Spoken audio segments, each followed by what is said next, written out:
A continuación desarrollaremos el tema del impuesto sobre actividades económicas, naturaleza, hecho imponible, sujeto pasivo, exenciones, cuota, las tarifas, devengo y periodo impositivo, gestión censal y gestión tributaria, el recargo provincial y, por último, el impuesto sobre construcciones, instalaciones y obras. Este tema yo lo he elaborado basándome fundamentalmente en la Ley de Haciendas Locales, artículos 78 y siguientes para el IAE y 100 y siguientes para el impuesto de construcciones. Y con algunos artículos del 1175, Real Decreto Legislativo 1175/90, sobre la determinación de las tarifas. Bien, comenzamos ya con la naturaleza y el hecho imponible del impuesto sobre actividades económicas, artículo 78, Ley de Haciendas Locales, donde nos dice que es un tributo de carácter directo y real. Es un tributo directo y real, cuyo hecho imponible está constituido por el ejercicio en territorio nacional de cualquier actividad empresarial, profesional o artística, se desarrolle o no en un local físico y fijo, se desarrolle o no dentro de una de las categorías que estén especificadas en las tarifas del impuesto, es decir, se tributa tanto si está dentro de las tarifas como si no está dentro, pero solo se tributa cuando estas actividades se realicen con ánimo de lucro. En esto se diferencia del IVA. Aquí, si no hay ánimo de lucro, no se tributa. En el IVA, aunque no haya ánimo de lucro, se tributa. Bien, vamos a continuar. El artículo 82 nos habla de las exenciones, explicándonos en qué supuestos, pese a realizarse el hecho imponible, no nace de este acto o de estas actuaciones la obligación tributaria principal. Pues bien, cuando las actividades empresariales, profesionales o artísticas las lleve a cabo el Estado, las comunidades autónomas o las entidades locales, así como los organismos autónomos del Estado y las entidades de derecho público de análogo carácter de las comunidades autónomas y de las entidades locales, los sujetos pasivos que inicien actividad durante los 2 primeros periodos impositivos y los siguientes sujetos pasivos, las personas físicas y los sujetos pasivos del impuesto de sociedades, siempre y cuando no lleguen a la cifra de negocios de 1 millón de euros. De otro lado tenemos las entidades gestoras de la Seguridad Social, las asociaciones de personas discapacitadas siempre que su actividad no tenga ánimo de lucro, y la Cruz Roja Española. ¿Cuáles son los sujetos pasivos del impuesto? En principio, las personas físicas o jurídicas, incluidas las del 35.4 de la Ley General Tributaria, que realicen el hecho imponible. Recordad que el artículo 35.4 de la Ley General Tributaria incluía, entre otros conceptos, el de las herencias yacentes, el de los patrimonios sin personalidad, etc. Artículo 84, cuota tributaria. Aquí, a diferencia del IBI, no tenemos un valor base a partir del cual aplicar reducciones, después tipo de gravamen y después bonificaciones, con lo cual aquí lo que hacemos es partir de una tarifa. La tarifa viene regulada, luego se verá, por el Real Decreto 1175/90, no sé por qué se me ha metido a mí, que es el 97, en función del cual se establecen 3 secciones diferenciadas: las actividades empresariales, sección primera de la tarifa, las actividades profesionales, sección segunda de la tarifa, y las actividades artísticas, sección tercera de la tarifa. ¿Cómo se obtiene la cuota tributaria? Pues aplicando a la tarifa, en primer lugar, los coeficientes, los que sean obligatorios y, si cabe, los potestativos, que los veremos ahora, y las bonificaciones obligatorias y potestativamente las que sean potestativas o no obligatorias, acordadas, veis aquí, por cada ayuntamiento y regulada en las ordenanzas fiscales respectivas. Se refiere al coeficiente que sea potestativo, que es el coeficiente de situación, y a las bonificaciones potestativas o no obligatorias, que deben ser también objeto de regulación por ordenanza fiscal. La tarifa del impuesto, que es de donde vamos a partir. La tarifa del impuesto en la que se fijarán las cuotas mínimas serán aprobadas por Real Decreto Legislativo del Gobierno. Ya lo hemos dicho, a ver si esta vez no me confundo.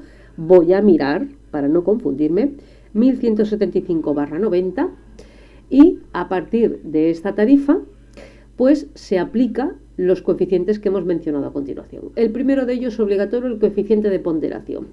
Sobre la cuota municipal, provincial o nacional fijada en la tarifa, se aplicará en todo caso aquí un coeficiente de ponderación que varía en virtud del importe neto de la cifra de negocios. Aquí tenéis el cuadro.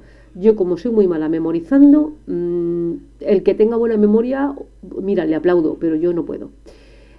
A partir de aquí, una vez aplicado, porque es obligatorio, el coeficiente de ponderación, si cabe, se aplicará el coeficiente de situación. 1. Sobre la cuota modificada por la aplicación del coeficiente de ponderación, los ayuntamientos podrán establecer una escala de coeficientes que pondere la situación física del local dentro de cada término municipal, atendiendo a la categoría de la calle en que radique. Dicho coeficiente no podrá ser inferior a 0,4 ni superior a 0,3. Y yo, que siempre hago un poco de abogado del diablo, pensad en aquellas actividades, sobre todo profesionales o artísticas, que no se desarrollen en un local físico o incluso que no se desarrollen en un lugar fijo, sino que varíe a lo largo de una localidad, porque el espectáculo puede variar de lugar en función de la localidad. Entonces, claro, lo lógico es que en este caso no fuere aplicable este coeficiente, pero bueno, haya cada ordenanza municipal como se las componga. Las bonificaciones que se aplican una vez ya aplicados los coeficientes pueden ser, ya hemos dicho, obligatorias o potestativas. Las obligatorias, pues tenemos para las cooperativas, que además estarán reguladas conforme a la Ley 2090, que es la que establece el régimen fiscal de las cooperativas, con lo cual, con remitirnos a esta normativa, es correcta ya la exposición de esta bonificación. Y de otro lugar, una modificación del 50% de la cuota correspondiente para quienes inicien el ejercicio de cualquier actividad profesional. Esta es obligatoria y nos habla de actividad profesional durante los 5 años de actividad siguientes a la conclusión del segundo periodo impositivo. Recordad que los 2 periodos primeros, estos 2 están exentos, pero los 5 siguientes están, porque esta bonificación es obligatoria, bonificadas para los que realicen actividades profesionales hasta en un 50%. No, del 50%, perdón, es del 50%, no hasta el 50%. En segundo lugar, es potestativa. Hasta aquí sí lo dice, hasta el 50% para quienes desarrollen una actividad empresarial durante los 5 años de actividad siguientes a la conclusión del segundo periodo impositivo del desarrollo de aquella. La aplicación, por lo tanto, requerirá que la actividad económica no se haya ejercido anteriormente bajo otra titularidad. También habrá una bonificación del 75%, del 50%, habrá si se regula, porque es potestativa, para aquellos sujetos pasivos que utilicen o produzcan energía a partir de instalaciones de aprovechamiento de energías renovables, otra de hasta el 50% para quienes obtengan rendimiento neto negativo o inferior a la cantidad que determine la ordenanza fiscal, y por último el apartado 3 del artículo 88 pues nos dice lo que os he venido comentando, que estos aspectos sustantivos y formales han de regularse mediante ordenanzas fiscales al ser potestativos, y que además en ellas se determinará si las bonificaciones son o no aplicables simultáneamente. ¿De acuerdo? El artículo 89 nos habla del periodo impositivo y del devengo, diciéndonos que el periodo impositivo coincide con el año natural, salvo que la actividad se inicie en un día distinto que no sea el 1 de enero. A partir de ese momento, el impuesto se devenga, y en los ejercicios económicos posteriores al inicio del periodo impositivo que coincide con el año natural. De aquí debía deciros que recordad que el devengo es el momento en el que la ley considera que se ha producido el hecho imponible, y por ende es el momento en el que nace la obligación tributaria principal. Si esta fecha de periodo impositivo no coincide con el 1 de enero, sino con el 31 de febrero, Dios mío, qué mal estoy, 31 de marzo, el primer día del periodo impositivo es el 31 de marzo y el devengo se contabiliza a partir del 31 de marzo. A partir de ese momento nace la obligación tributaria principal durante el primer ejercicio económico. La gestión tributaria del impuesto, ya sabéis que el IAE también es un impuesto de gestión compartida entre el Estado y la gestión tributaria. La gestión tributaria del impuesto se hace por la entidad local. Otra cosa es la gestión censal, que eso sí que lo regula ya el Estado, la Administración General del Estado. El impuesto se gestiona a partir de una matrícula que se forma anualmente para cada término, que se expondrá a disposición del público y que se formará con las declaraciones que están obligados a presentar los sujetos pasivos. ¿Qué declaraciones? Las censales de alta. A continuación se practica por la administración competente la liquidación correspondiente, se notifica al sujeto pasivo, desde ahí despliega efectos y pues se determina quién deberá efectuar el ingreso que proceda. Es común que este impuesto, sobre todo en las entidades locales, se exija en régimen de autoliquidación. El artículo 91 nos habla de la matrícula del impuesto. La formación de la matrícula del impuesto, la calificación de las actividades económicas, el señalamiento de las cuotas correspondientes y, en general, la gestión censal del tributo se llevará a cabo por la Administración Tributaria del Estado. Bien, la inspección de este impuesto también se llevará a cabo por los órganos competentes del Estado, salvo delegaciones. El conocimiento de las reclamaciones que se interpongan contra los actos de gestión de censal, pues a la Administración Tributaria del Estado, concretamente a los tribunales económico-administrativos. Y con esto ya pasamos al epígrafe del recargo provincial. Se nos dice que la Ley de Haciendas Locales autoriza a las diputaciones provinciales a cobrar un recargo máximo del 40% sobre la cuota municipal, modificada por el coeficiente de ponderación y, si cabe, por el coeficiente de situación. Para exigir este recargo es necesario que se adopte el correspondiente acuerdo de imposición, así como el de aprobación de la ordenanza fiscal, reguladora del mismo, conforme al artículo 134 de la Ley de Haciendas Locales. Ahora vamos a pasar al último epígrafe, que es el del impuesto de construcciones, que para ello nos vamos al artículo 100 y siguientes. Son solo 2 o 3 artículos, o sea que no hay mucha pérdida. Impuesto sobre construcciones, instalaciones y obras, 100, naturaleza y hecho imponible. Este es un tributo indirecto. Y además el hecho imponible está constituido por la realización. Ojo que la redacción es un poco compleja, pero vamos a ver si nos aclaramos. El hecho imponible es realizar una construcción, instalación u obra, requisitos que esté dentro del término municipal de quien exige el tributo, que para la realización sea necesaria la correspondiente licencia de obra urbanística o que para la realización se exija presentación de declaración responsable o comunicación previa, independientemente de si se ha obtenido o no licencia.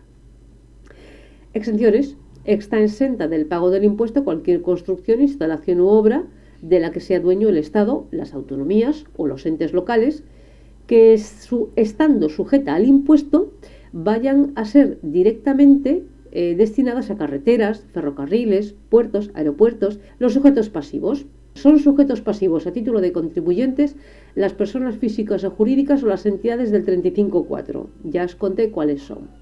Que sean dueños de la construcción, instalación u obra, sean o no los propietarios del inmueble. Es decir, estamos hablando del dueño de la construcción, no del titular del inmueble. Recordad como ejemplo el derecho de superficie. A los efectos previstos en el artículo anterior, se considerará dueño a quien esté costeando los gastos de la obra. Si no hay documento público que acredite la titularidad dominical de la obra, ¿contra quién se repercutirá el tributo? Contra quien esté costeando económicamente la obra. De otro lado, En el supuesto de que la construcción, instalación u obra no sea realizada por el sujeto pasivo contribuyente, es decir, cuando no podamos repercutir el impuesto contra el titular dominical de la obra ni contra quien la esté pagando, ¿a quién, entre comillas, le colocamos el tributo? Pues tendrán condición de sujetos pasivos quienes soliciten las correspondientes licencias o presenten las correspondientes declaraciones responsables o comunicaciones.